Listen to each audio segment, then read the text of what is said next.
drill planned, so if the fire alarm sounds, please leave by the exit nearest the large screen at the front of the room and proceed down the fire exit to the courtyard. Once it is safe to return, councillors will receive a text message. Officers will also advise when it is safe to return to the meeting. And we are recording the meeting this evening using our webcasting system. The webcast will be transmitted live and also available on the council's website following the meeting. All mobile devices should be switched off or set to silent so that the meeting is not interrupted by ringtones. Happy New Year to everyone. Just about to say that now, only halfway through January. We'll go to the agenda. Item 1 is apologies for absence. Thank you, Chairman. An apology from Councillor Reid with Councillor Harrison as substitute, and an apology from Councillor Wingfield with Councillor Carol Morris as substitute. Thank you. Thank you. Item 2, declarations of interest. Any declarations? Okay, no declarations. Item 3 is the minutes on page 5 to 10 of the licensing meeting held on the 8th of November 2023. All those in favour, if you were here? No, any abstentions? 3 abstentions. Okay, thank you. Item 4 is the minutes of the subcommittee. This is just to note the minutes of the miscellaneous licensing subcommittee held on the 1st of November 2023, 29th of November and the 6th of December, just for noting. Item 5 is the licensing fees 2024 to 25, pages 29 to 75. And over to Rachel. Thank you, Chairman. Yes, so it's that time again. I can't believe it only feels like 5 minutes ago since we were doing it last year. So the report seeking members' agreement on the proposed schedule of fees and charges for 24-25 in respect of the general licensing functions which fall within the remit of the licensing committee. I've set out within the report the details around how the council should be setting licensing fees. And I'm scanning down. This is where it goes pear-shaped. So the council is entitled to recover reasonable costs associated with the different licensing regimes that it administers. Charges should in most cases aim to achieve full cost recovery, including reasonable costs for administration and in some but not all cases enforcement, because a lot of the charging powers are set out with individual pieces of legislation and they're not all consistent. The charges made should not be used as a means of raising revenue, nor should income be aggregated to create subsidies between different licence types. So a surplus in one is not permitted to offset a deficit in another. The council has authority to set its own fees and charges in relation to the vast majority of its activities, but there are some where we don't have any powers to set fees. That includes, for the Licensing Act 2003, the fees for which have remained in place unchanged since the Licensing Act came into effect in 2005. Certain Gambling Act permits, for example, gaming machines and licensed premises, again, there are set fees there. And charitable collections, we have no powers to charge fees at all for the activity for charitable collections, so house to house and street collections.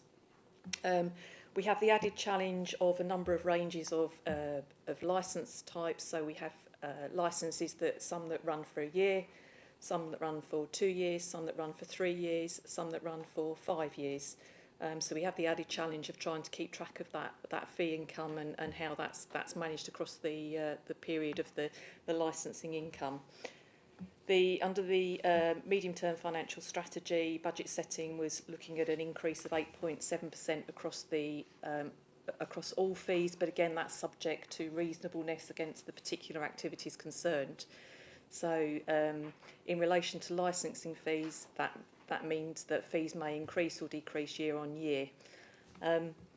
We have in general applied an increase across each of the licensing types. The only ones where we haven't applied an increase this year obviously is the statutory fees, the Gambling Act fees, because again it's an activity really where we're largely focusing on collection of annual fee income, which is a statutory requirement, and delivery against the changes to the Gambling Act policy, and we are proposing to members that we hold the taxi licensing fees on the basis that for this coming year, that will not impact significantly on the fee income.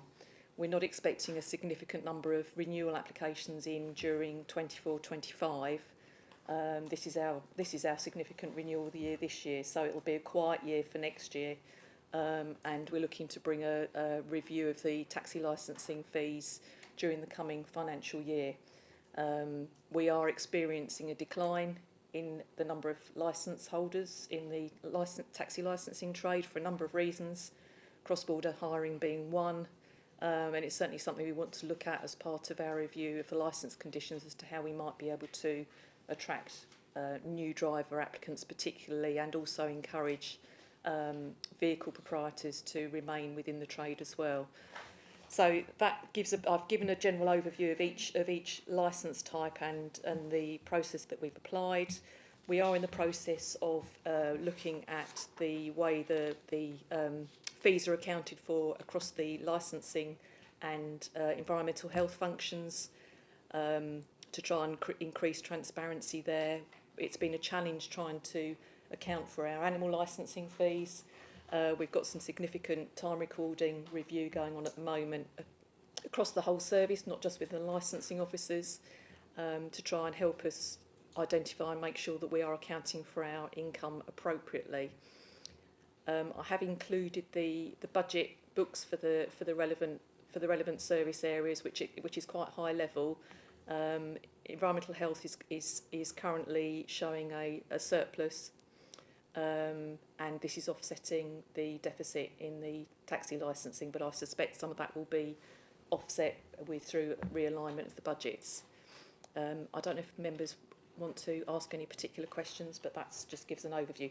One slight technical hitch, and it's always the deliberate mistake that goes into the report.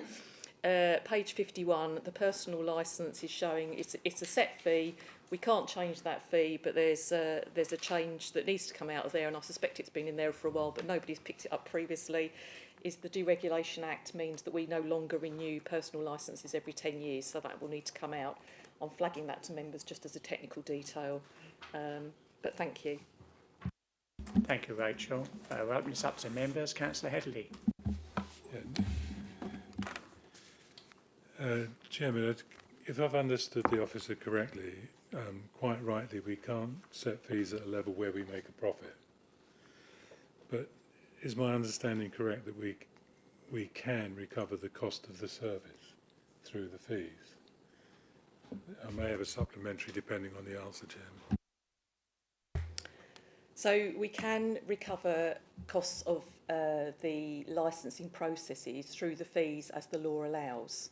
So the law is different for each set of licensing activity, so it's not consistent. So that's part of the problem.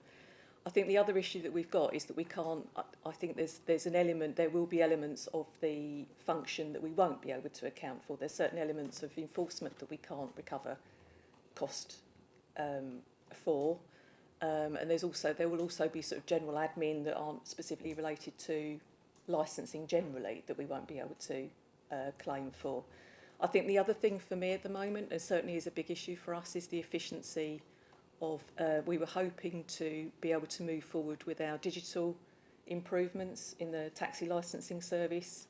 One of the things that we're really keen to push forward is the ability for increased self-service for the taxi drivers, particularly for the large operators and the vehicle proprietors, because it's a particularly resource-intensive activity at the moment, and certainly could be significantly streamlined through efficiency of the online application process, which we don't have at the moment.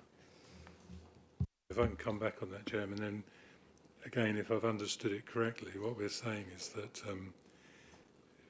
we do know the cost of providing the service, I assume, it's in the budget. And at present, the difference between the fees and charges that we collect, there's a deficit between that and the cost of the service. So the taxpayer is subsidising this service. So yes, Councillor, that would be the view in terms of, yes, that is the situation at the moment. We have a surplus in environmental health where we have some vacancies which we're currently trying to fill. So clearly we need to resolve that, and that's not something that we want to retain in the long term. But equally, we need to be sure, with a number of changes that there have been across the service in the past 18 months, we need to be very sure that we are aligning the charges with where they need to be. So we've completed time recording historically, and we're in the process of reviewing that at the moment to make sure that what we're charging accounts for the appropriate costs against those individual service areas. And obviously, as part of that, we also have to account even for the statutory fees that we've got. So the statutory fees also are relevant to that in terms of whether or not we're making a surplus or a deficit in those areas. So, again, if I've understood correctly, there's statutory services which we can't avoid providing, but are we entitled to set fees and charges against budget costs so that it at least is neutral, that it doesn't need to be subsidised? Could we do that? It will vary. So, for example, the statutory fees that we charge for liquor licensing, we have no option to amend. And previously, time recording has suggested that we may be making a surplus on that. But we shouldn't be using that to offset other service areas, and that applies the same across each of the service areas. So every so often we will revisit our time recording to make sure that we are accounting for costs accordingly and making sure that we are recharging the licence fees accordingly. Now, if that means that the taxi fees have to go up significantly, which is a possibility, then that's what we would have to look at. But I think we need to be sure that we are charging appropriately. And as I say, this year, I think I'm comfortable with the vehicle fees. I think we need to definitely be putting up the driver fees, but this year is not going to be it's not going to make a significant difference this year because we don't have the renewals coming through the door. So given the inflationary effect of staff costs, which are built into the system, we don't have a choice, we have to pay those costs. It's going to be an increasing cost to provide the service anyway. So can you give us an anticipated figure on the likely deficit of running this service? I've estimated it's about £35,000 for next year. Is shown in my budget as a deficit. Last question then. So the only alternative is to make sure that the workforce is sized, confident, can do the work that's involved, and should we be freezing recruitment at the present time to adjust the costs? The challenge that we have at the current time, Councillor, is a challenge that's not unique to other parts of professional services. That we have an ageing workforce, me included, and we don't have a ready supply of officers out there. So we are trying to manage at the moment bringing some new blood through the organisation so that we have qualified, competent officers in place when we actually deal with when others retire or leave the organisation. There's a general shortage of officers out there. So yes, we do need to make sure that we're not recruiting and continuing to recruit unnecessarily, but equally I'm having to manage a significant issue with succession planning in the service to make sure that ultimately we have competent staff to replace others that are coming up to and getting close to retirement. Okay, thank you. Yeah. Any other members? Councillor Harris. Thank you, Chair. I'm a bit of a licensing novice, I must admit, so apologies if this is an odd question or a bit of a silly question, but on pages 69 and 71, the budget books and the forecasts, there's a few things. On page 69 there's transport and third-party payments, and then on 71 there's transport again and supplies and services, which are, it looks like their budgets are being cut quite significantly compared to what they are or what they were this year, and then staying at the lower level for the next few years. Can you just run me through sort of why that is and what impact that will have on the services? Sorry, transport costs, I think that is likely just because there's reviews in the way the leases of vehicles run, but also anticipated expenditure in relation to staff travel costs, for example. We've seen a downturn in the amount of staff travel post-COVID, so that declined in COVID, and staff tend to work in a slightly different way, so that sort of thing will reduce. And supplies and services, again, we will see things, for example, like our premises database system there's increased costs there. I'm just trying to think off the top of my head other things that there'll be a general increase elsewhere. But this particular service budget doesn't necessarily pick up a lot of the licensing activity. This is more around the general environmental health, the general statutory. So out of this budget at the moment currently is would cover the HMO licensing, so the houses and multiple occupation licensing, the permitted processes, again over which we have no actual discretion as to charges, skin piercing, and currently the animal licensing activity is also included in this budget, but my view is that should now be moved to the licensing budget, which will increase obviously the licensing income that we've got against that, which is why I'm saying we need to be sort of looking to realign the budgets that we've got, because we need to be shifting them where the work is done and making sure we account for them against those cost centres. Anyone else? Keith, you want to say it? No. All I would say is the digital service that is proposed to come in, the drivers, the operators, the owners of the vehicles will be doing a large amount of the work that the council office would currently do. So you'll be putting in your details for your insurance, your medicals, everything. But you'll be able to go on, log in, get the details. Oh, this month I've got to have a medical and I've got to do this. You're not actually contacting the office to do it. You're just doing it through a digital service. So their workload would generally come down, and the digital services. Well, am I wrong? Sorry, Rachel. Thanks, Keith. I think you're right, and obviously what we want to do is to make sure that we're directing the resource to where we can make best use of it. So I think, yes, what we don't want to be doing is spending all our time hand-holding and sending out reminders and chasing, which we do at the moment, when we could be focusing more on enforcement as well, which again would be a discussion to hold with members at a later date. But at the moment we have to process the licences, and it's quite onerous, I have to say, so probably for your side as well. Okay, anyone else? No? Okay, we'll go to the recommendation on page 29. That is that the proposed fees and charges for all non-statutory fees as outlined in enclosure 2 be agreed and implemented subject to approval by the Council of the 2024-25 budget from April 2024. All those in favour? Okay, that's carried. Thank you. Item 6 is the consideration of the adoption of the street trading licensing regime post-consultation, page 77 to 132. And over to Alex. Thank you, Chair. So this report is to provide an outcome of the consultation of the draft street trading policy for consideration by members, and seeks agreement in principle for the introduction of the street trading regime for the Borough of Basildon following a completion of the public consultation.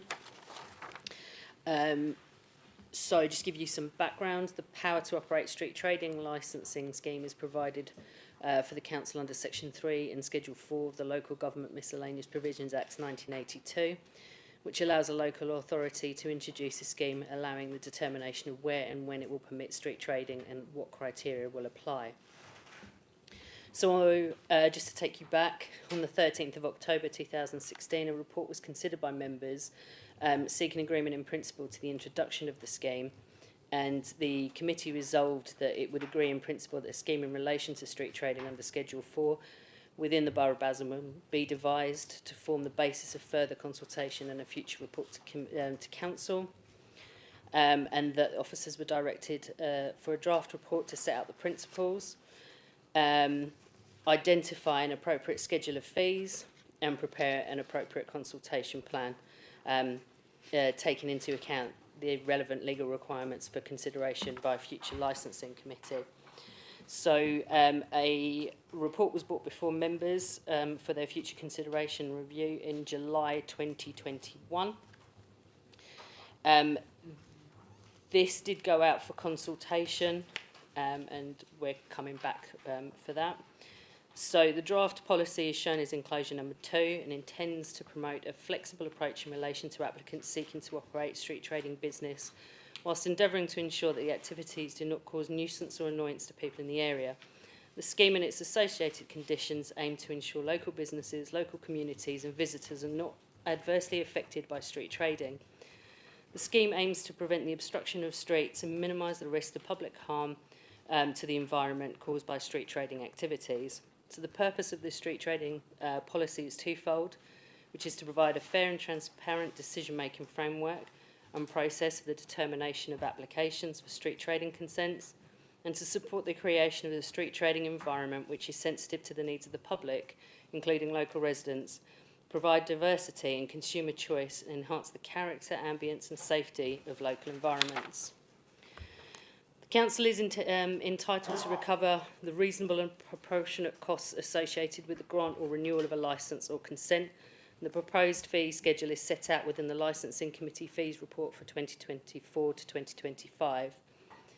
Whilst there is no strict legal requirement to consult on the fees except for certain circumstances, for transparency it's proposed that the proposed fees 2024-25 be added to the statutory notice enclosure number 4 in advance publication. So a public consultation was conducted and it closed on the 14th of November 2023. This included making contact with all existing known mobile traders in the borough, as well as relevant responsible authorities. We had 6 responses by way of the online survey and 6 responses by email. All responses were in favour of the policy with additional comments. The responses to the survey and the email comments, along with the council responses, are shown as enclosure number 3, along with the amended draft street trading policy shown as enclosure number 2. So the power to designate a street cannot be delegated as it requires a resolution. So any designation would have to be agreed by committee or full council under current delegation arrangements. It's proposed that the resolution for the intention to designate the streets within the Borough of Basildon with certain prohibited streets and certain exemptions be brought before full council for agreement following the notice of intention shown in enclosure number 4 being advertised. Just to let you know, there is a spelling mistake in this report on page 81. It's in the legislation. It's the last paragraph. It shouldn't be in wiring. It should be in writing. So just to spot that one.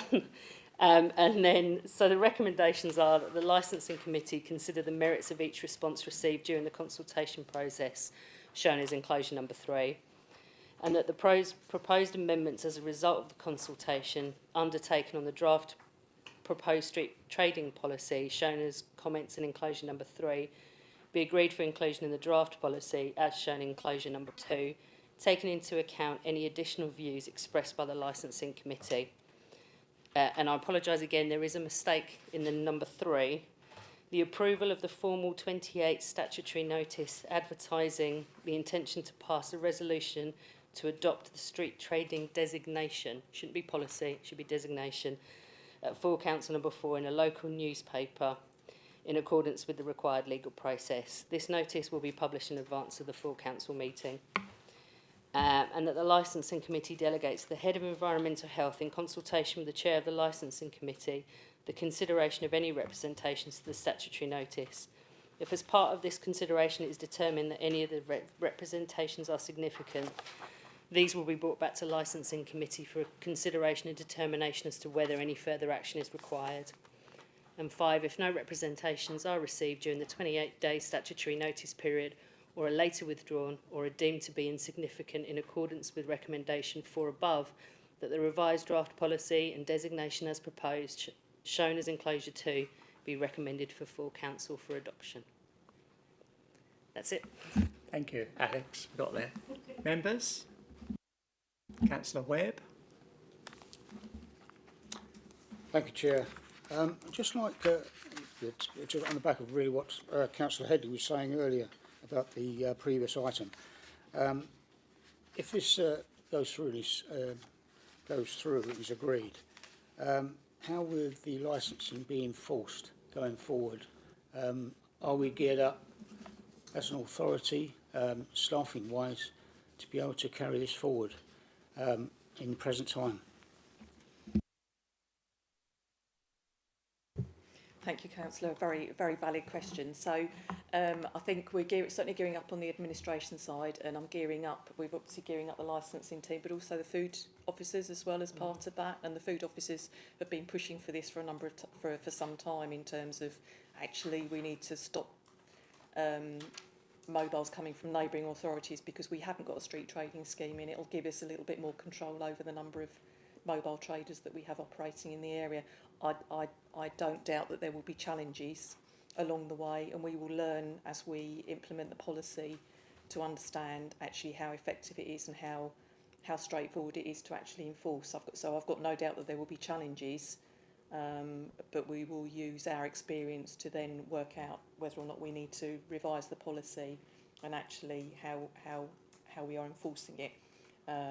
So yes, I'm optimistic, and equally I also think there will be some challenges, and we will need to learn from the experience. Councillor Allen.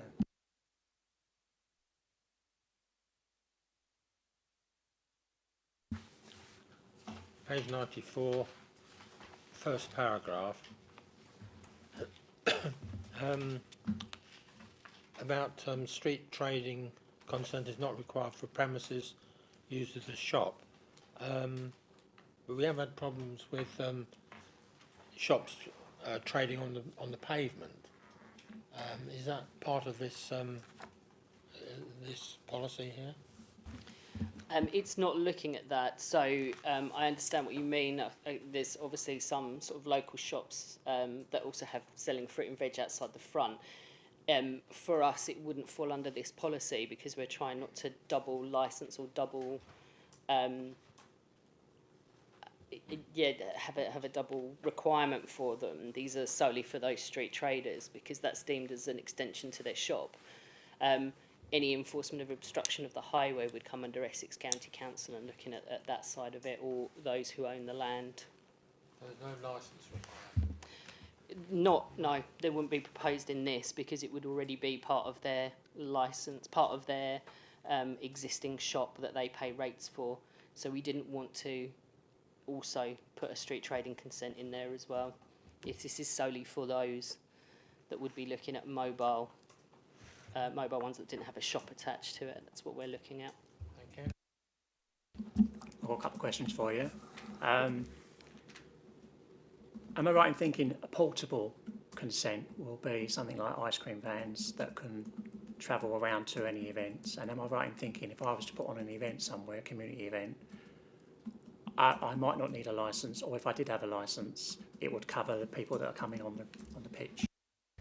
Yes, we are looking at the sort of itinerant, the two different types of licensing. So you have those that would be static at one same location all the time. So you get those same burger vans that might be in that same lay-by or same seller. So they would have one that's specific for that location.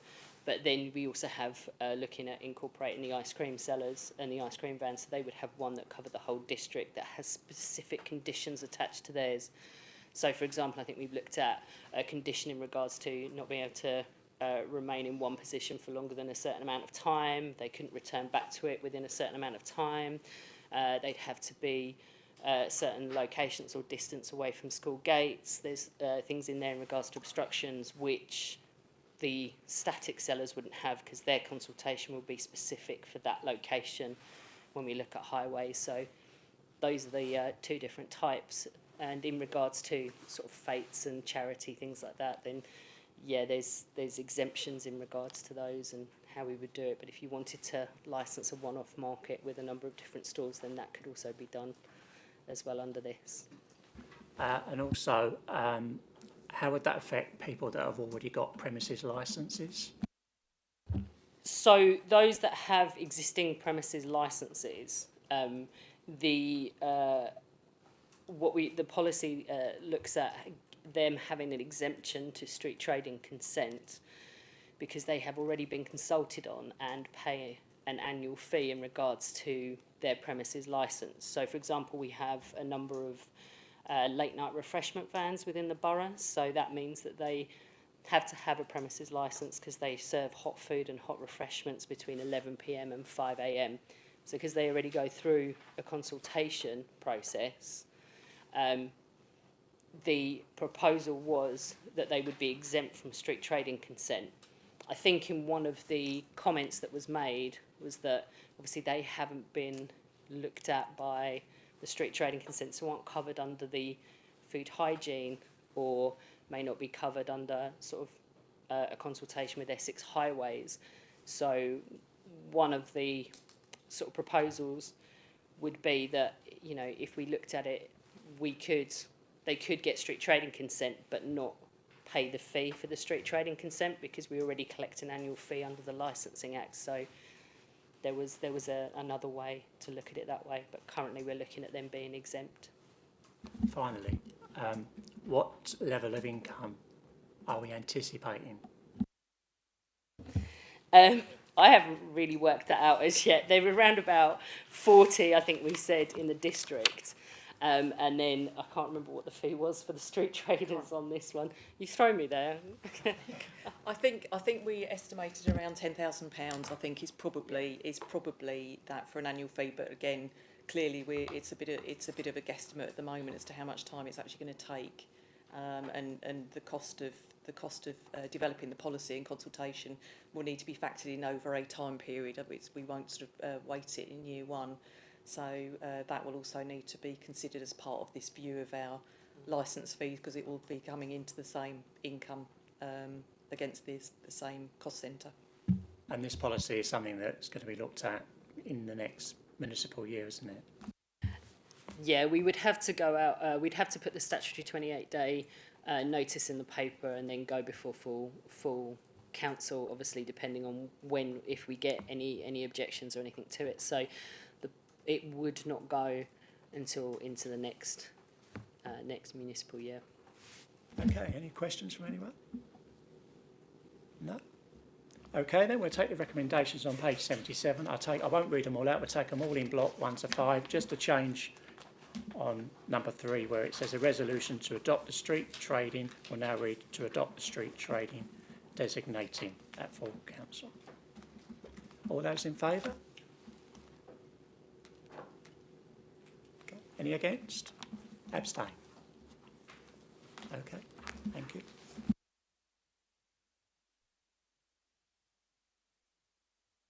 Item number 7 is the update on the new Department of Transport guidance for taxi and private hire vehicle licensing best practice, pages 133 to 323. Is that you, Alex, again? Yes, sorry, it's me again. Thank you. So the Department of Transport has issued an updated guidance on taxi and private hire vehicle licensing best practice, and that was in November 2023. This report provides a brief overview of some of the key changes from previous guidance and proposals as to how Basildon Council may respond to these matters. So, just to give you some backgrounds, the DFT have issued best practice since 2006. The last update before this one was in 2010, and this one was published on the 17th of November 2023. Also, prior to this new guidance in 2022, the government issued for the first time ever the statutory taxi and private hire vehicle standards to safeguard the most vulnerable in society. Licensing authorities must give due regard to the statutory standards when setting their taxi and private hire vehicle policy and procedures. So that is the statutory standards that were released in 2020. The 2023 non-statutory best practice guidance complements the statutory standards, covering a range of issues outside of the remit of the statutory standards. Members considered an updated overarching conditions of licence document, taking into account the statutory guidance at committee on the 10th of November 2021. This document is shown as enclosure number 2. And the consultation on this document has been delayed as a result of resourcing pressures in relation to animal licensing and reviews and the implementation of the Earn As You Learn scheme. So it's reasonable to expect that regard will also be had with the updated conditions to any proposals arising out of the revised best practice guidance. So officers are therefore reviewing the revised guidance.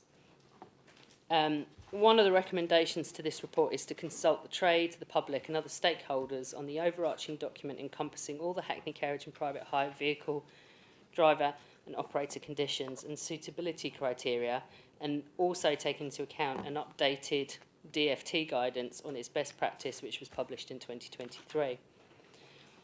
Individual licensing authorities are still responsible for deciding their own policies and making decisions on individual licensing matters, applying the relevant law and any other relevant considerations.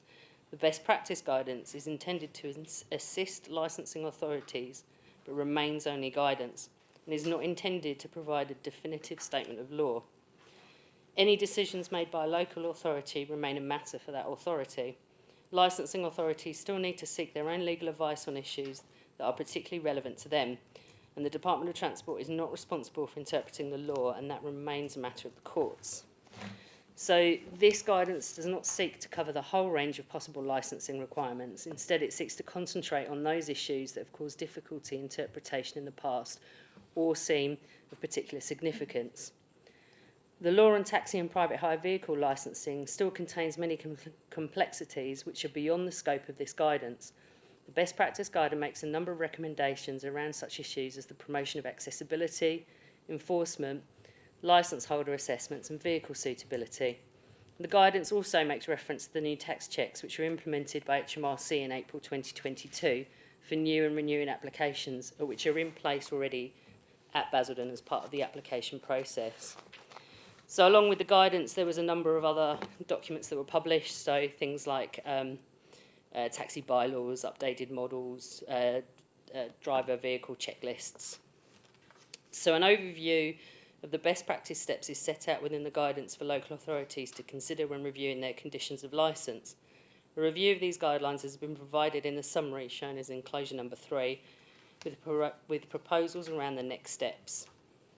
Further information on the possible impacts of Basildon Council licensing will be provided to the Licensing Committee at a future date.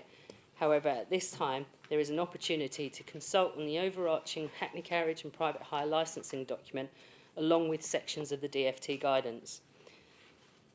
Consultation strategy is shown as enclosure number 4, and the timeline is shown as enclosure number 5. Final dates are to be confirmed to fit in with the Council's wider consultation planning calendar.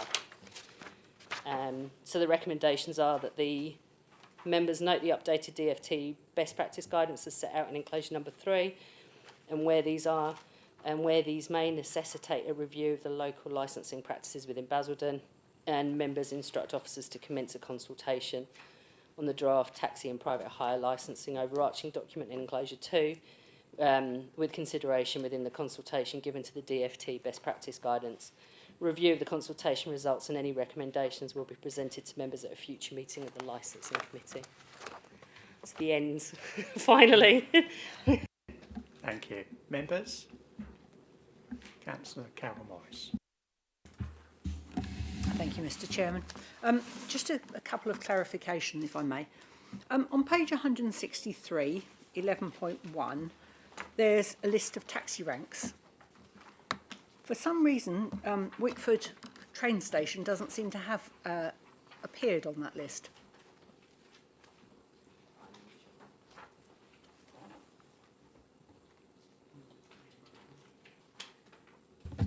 Yeah, sorry about that. It should come under other ranks. So I will add that in. And something a little more serious, perhaps. You're talking about holding consultation. You haven't given any indication of how long the consultation will need to be for, and I don't know what your method of consultation will be, but are you aware that the planning department has recently bought a new software package for which they used for their own consultation, which I understand could be used for other areas of the council? Thank you. Ordinarily, our consultations will be 6 weeks, so we're proposing a 6 weeks consultation period. We normally consult via an online survey. It goes onto the consultation pages on the website. We email out to all the trade representatives, and we intend to email out to responsible authorities, neighbouring authorities, councillors. It will also be in the public domain, and we will also put out, we normally do a media, they do a social media release that this consultation's coming out, so we'll follow those strategies. Normally we have to write, we have to go through the policy department to go through the strategy with them and how we go forward, but that's normally what we would do. So it does cover everybody, trade, members of the public and those responsible authorities, and it would be open for 6 weeks. Okay, thank you. Anyone else? Keith, do you want to say anything? Rachel. Sorry, I was just going to say thank you, Councillor, because we weren't aware of that package. So we'll have to explore that with planning colleagues. I've had a look quickly at this draft. There are things that obviously I want to bring up. I will do that through the consultation. But are we not putting this on the forum? So I know you've got forum members saying you're sending it out, but I thought the idea of a forum was that we could have a general discussion on these sort of items. We went over some of the DFT guidance at the last forum at the end of last year. The consultation, yeah, this has been previously as well, but I think you're talking about the DFT guidance, aren't you? The policy went in 2021, which you were there for. Yeah. Yeah, well, And I'm just concerned where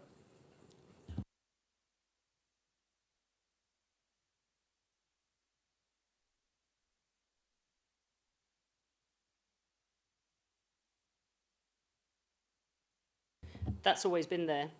Okay, put your mic yeah, it's just that obviously in this day and age where people are putting credit card stickers on, you're putting the no smoking stickers on and all the other things, reading that wording, you've got to go to the council every time you want to put something on the car. So I just want to... Sorry, Keith, that's correct. That wording has been in there since before I got here, so I was here in 2019. The full consultation on the conditions, the vehicle conditions, including those wordings, went out to all the trade in 2020 and nothing was stated back then. However, it will go back out, this document will go back out to consultation again, like we said. So it can be raised again through there, through the consultation, so that hasn't changed for a large number of years, that wording. Thank you. Anyone else? No? Okay, then we'll go to the recommendation on page 133. Members note the updated best practice guidance is set out in the enclosure number 3 and where these necessitate a review of the local licensing practices in Basildon, and 2, that members instruct officers to commence a consultation on Basildon Borough Council's draft taxi private hire licensing overarching document enclosure 2, with a consideration within the consultation given to the DFT best practice guidance and a review of the consultation results, and any recommendations will be presented to members at a future meeting of the licensing committee. All those in favour? That's carried, thank you. Item 8 is on pages 325 to 332, delegations for consideration of the driver and pre-licensing condition. Alex. Me again. You're going to get sick of my voice. Apologies. So the activities for taxi licensing service are subject to a number of delegations which have been previously agreed by licensing committee. So in accordance with arrangements set out within the council's constitution, these are kept under review to ensure that the licensing service operates in an efficient manner, having regard to relevant policies and licence conditions, supporting public safety whilst also delivering fair and transparent decisions. This report follows an increase in the number of inquiries received from licensed drivers who are currently licensed with another local authority but wish to become licensed by Basildon Council, or who were previously licensed by Basildon Council but allowed their licence to lapse. Requests have been received for an acceptance of training / testing previously undertaken as part of other licensing applications. This report seeks the additional approval of members for delegation to officers in relation to specific decisions around the acceptance of training certificates pending the completion of the outstanding review of the driver and vehicle conditions following the new Department of Transport guidance published in the 17th of November 2023. So, these delegations were granted in July 2023.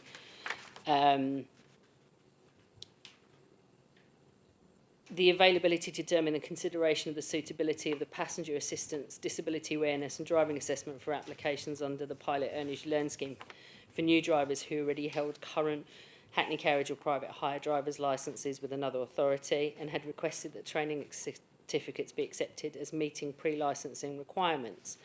It also incorporated decisions in relation to considering the suitability of vehicle at first licensing as well. These were all post-COVID approaches, but they have lapsed. Because of lapsed drivers, we were offering the opportunity to reapply for a combined Hackney Carriage and private hires driver's licence without having to retake tests. Additional flexibility in the delegations enables expenditure of matters in support of new applications where the risk of doing so is small, whilst continuing to maintain fair decisions, making good governance. Whilst the above delegations agreed at the July Licensing Committee have limited use, their availability enabled officers to consider applications without the need to convene a miscellaneous licensing subcommittee. So since July 23, officers have continued to receive inquiries about the acceptability of new applicants, bringing with them training certificates obtained from an existing driver's licence granted by either another local authority or previously for ours. The Earn as You Learn pilot scheme is no longer accepting applications, so the only alternative option currently is an application for a combined Hackney Carriage and private hire driver's licence. Basildon drivers badge applicants are required to receive training on first application, but there is no general requirement currently to undergo refresher training unless there are specific concerns around the driver behaviour. The training as set out in the legislation policy section of this report is required for new applicants, which is namely the passenger assistance, the disability awareness and the driving assessment. In order to expedite consideration of such requests, members are being asked to agree the following temporary delegations. It is proposed that these delegations remain in force until the implementation of the review of the conditions of licence following the new Department of Transport guidance is completed, or for 6 months, whichever ends sooner. So the authority be delegated to the Head of Environmental Health in consultation with the Chair of the Licensing Committee. 1, to determine whether to accept as suitable passenger assistance, disability awareness training and driving assessments obtained within 3 years prior to the application for new applicants for a combined Hackney Carriage and private hire driver's badge, where the applicant already holds a current Hackney Carriage or private hire driver's licence with another local authority and has requested that the training certification is accepted as meeting the pre-licensing requirements for Basildon's combined Hackney Carriage and private hire driver's badge. And in the case of former holders of the Basildon Council, to determine whether to accept as suitable passenger assistance, disability awareness training, driving assessments and knowledge test obtained previously with their former licence application with Basildon Borough Council prior to an application for new applicants for a combined Hackney Carriage and private hire driver's badge. So the recommendations are that the authority be delegated as set out in the body of this report to the Head of Environmental Health in consultation with the Chairman of the Licensing Committee, and that these delegations are in place for 6 months or until the implementation of an outstanding review of driver and vehicle licence conditions, whichever is sooner. Thank you. Okay, thank you. Open up to members. Councillor Holliman. Thank you, Chair. Yeah, I'm just wondering, do we need any further information or clarification on this outstanding review? Why is it outstanding and what exactly is it hoped to cover? So the outstanding review was the last report that I brought forward. So it's the overarching document, which includes the driver licensing and pre-licensing conditions, the vehicle licensing, pre-licensing conditions, and taking into account the DFT guidance that was released in November 2023. Okay. Okay. So is that's going to be? Have we got a date when that's going to be confirmed and decided? So currently, the agreement was just now to go out to consultation with that and the DFT guidance. So as soon as we have a date from policy where we can put it into the policy timeline and then council's policy timeline, consultation timeline, then we'll have a date and we can report that back.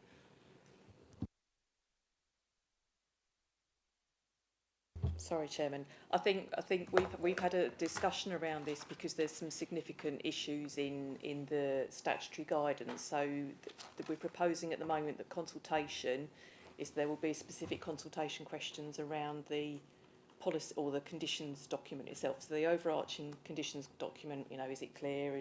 Do you agree with it? And then we'd like to do what we're proposing to do is to do some unpicking questions around some of the issues in the Department of Transport guidance that we can then bring back to members with a sort of a sense check as to what the view is out there from the trade or the members of the public or the disabled disability forum users, really just so that we can actually help that to inform us a little bit more scientifically, I suppose, as to how we need to respond to that. So I suspect that will be, and we've had the discussion, I suspect that will be a two-stage approach. So we'll consult on the document as it stands, ask some additional questions around the Department of Transport guidance, just picking up on the issues that we think are key that we need to try and move forward, particularly with the challenges we've got at the moment with the number of the loss of the drivers and the vehicle proprietors.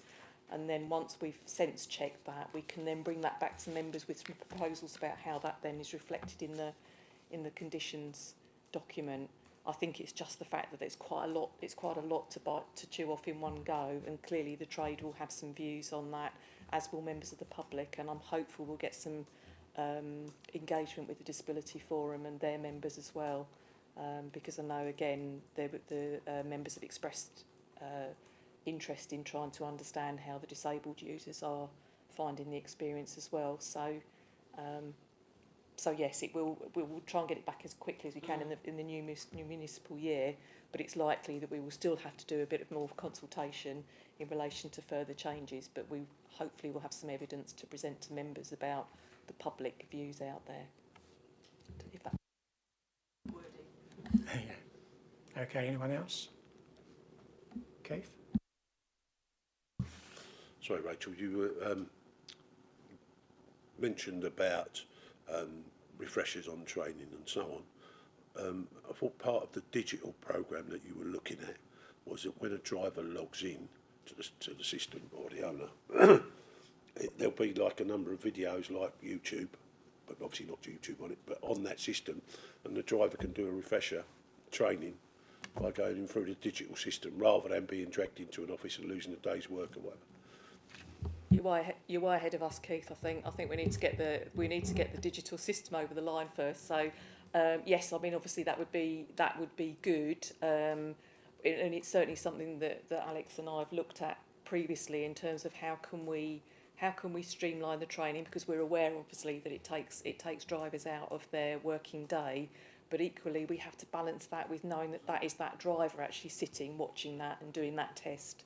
So there is an element of how we actually manage that as well. So certainly something that we want to do, but I think we need to get our digital processes over the line first. Okay, anyone else? No?